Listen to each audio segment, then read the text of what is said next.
Hiya folks, Cyclops FPV here, and I'm going to be doing this quick video on the changes I've made to my Meteor 75 Pro.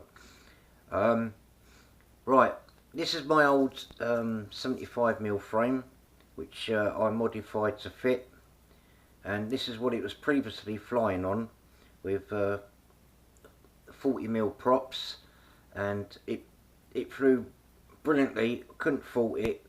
The only reason I changed it to an 80mm frame was because I wanted to try it on 45mm blades, and it just looked a little bit too small on the arms and everything. I'm just for looks wise, I just wanted the longer arms so that it looked a little bit larger, and it also gave me the choice to put slightly bigger props on there. Now I've got to say, I'll stick to what I said in my other videos. I don't really notice any difference in the performance with the bigger props, and the thrust and everything, it feels exactly the same. It was quick on the 75mm frame, and it feels quicker, well, the same with the 80mm frame. The frames, both these frames are made by the same manufacturer. I think it's UAV or UAV frames. I think you can buy them on Banggood. Definitely get them on AliExpress. They're not that expensive. They're a few quid. And depending who you go with, because there's so many vendors selling them, you do get a kit where you get a battery, like a carbon battery plate with it as well. The only problem is it will block the motors, and it will block the USB the USB socket underneath where you plug it into Betaflight. So I didn't bother. This is my frame here, and this was a lot easier to modify as well, because all you need to do is get a file and just file like a slight bit off on these motor corners here. You don't have to do it anywhere else, just on them corners on all sides. Only on this board though. If you're using a Happy Model board, then it'll go straight in. It's just these motors are orientated a bit sort of too close, and they won't go in. They'll just foul on the corner of the frame. So just file very gently a little notch either side of where the screw holes are on both sides, and it'll go in. I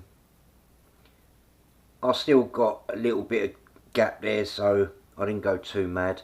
And then I just bought a screw set from I think it's just some Chinese website on eBay, and I just added the these are metal screws.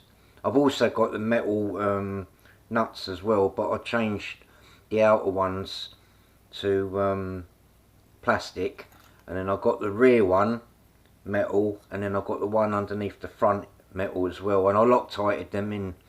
I used lock seal on there because they do vibrate off. Well, I lost quite a few screws until I decided to put lock seal on there, but I hid the antenna inside. It didn't seem to make any difference on the range, so I left that as standard. And yeah, flight video straight after this, and you'll see it.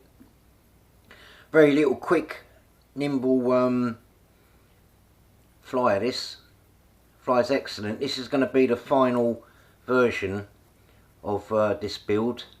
I'm very happy with it. It flies brilliantly, quick, almost like a 2S quad. Flight times are usually about 6 minutes thereabouts, depending how you fly. And yeah, it's all good. Really happy with it. Anyway, that's it guys. Catch you in the next one. Bye. So here's a short flight of my my beast, and I'm just going to be doing a couple of like slow and fast runs and a bit of flippy floppies just to see how it all goes with these new props and everything. Usually I can get about 6 minutes out of this battery, but I pushed it a little bit too far, and I didn't seem to get the time that I usually get on this particular occasion, because at the end I crash at pretty low voltage, and this is my first pack, and I bent a prop, and I was getting some shakes and vibrations as I didn't have a spare bi-blade with me. I only had some tri-blades, but it is what it is. Anyway, so yeah, this was pretty quick before, so I don't really know whether these props are any quicker or slower. The whole build just looks more in keeping with the size, really.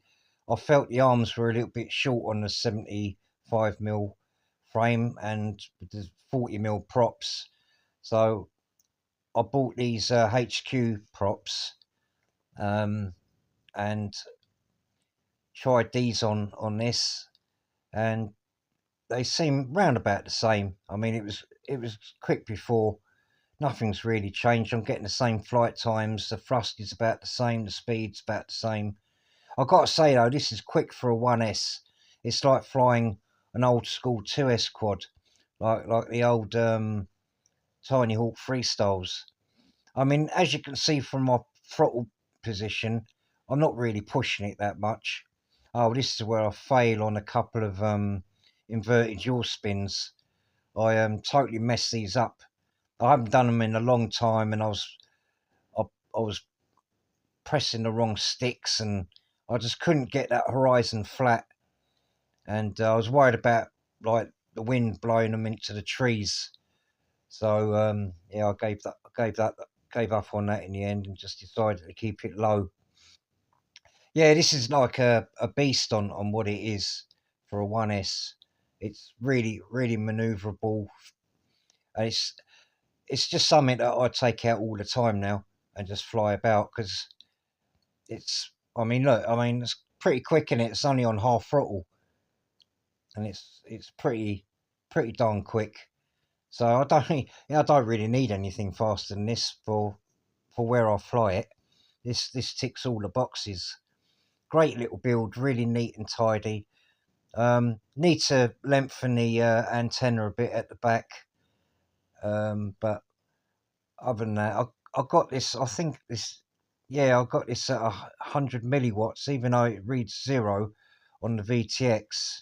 Does it read? No, it does read 100 milliwatts. Yeah. If I was flying in a field like this, I'd probably put it on 25 milliwatts and get even longer on the battery. Probably get about another 30 seconds out of it.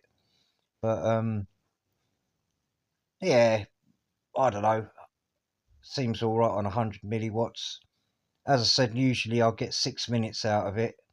It's only because I decided to push it a little bit, and yeah, 4.5 minutes seems, well, just under 4.5 minutes seems pretty good for the kind of speed I'm doing. But these are on GMB batteries. If I flew my Dogcom batteries, I can fly it pretty fast on freestyle, and I'll get 5 minutes out of it. Anyway, that's it, folks. I'll catch you later. Bye.